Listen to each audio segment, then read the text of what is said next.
ఈ మధ్య చాలా మంది పాత బంగారాన్ని కరిగించి కొత్త కొత్త డిజైన్స్, కొత్త మోడల్స్, ట్రెండీ ఆర్నమెంట్స్ చేపించుకుంటున్నారని తెలిసింది. అయితే ఇందులో సగానికి ఎక్కువ మంది బయ్యర్ల చేతిలో మోసపోతున్నారట.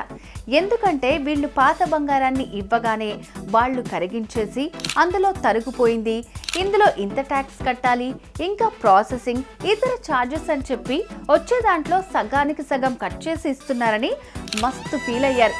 మీరు కనుక పాత బంగారాన్ని కరిగించకుండా ఎలా ఉంటే అలా అమ్ముకోవాలి, ₹1 తరుగు, ట్యాక్స్ ఛార్జెస్ లేకుండా అమ్ముకోవాలి అని అనుకుంటే శర్మ గోల్డ్ కంపెనీ వారికి కాల్ చేయండి. వాళ్ళకి బంగారం ఇస్తే మీ కళ్ళ ముందు తూకం వేసి ఆ రోజు ఆన్లైన్ ధరకే చెల్లిస్తారు. అప్పుడు మీరు ఎంచక్కా కొత్త ఆర్నమెంట్ని తీసుకోవచ్చు. ₹1 కూడా నష్టపోకుండా ఉండొచ్చు. మరి వెంటనే శర్మ గోల్డ్ కంపెనీ వారికి కాల్ చేయండి. శర్మ గోల్డ్ కంపెనీ అంటే మీ బంగారానికి నిజమైన బయ్యర్.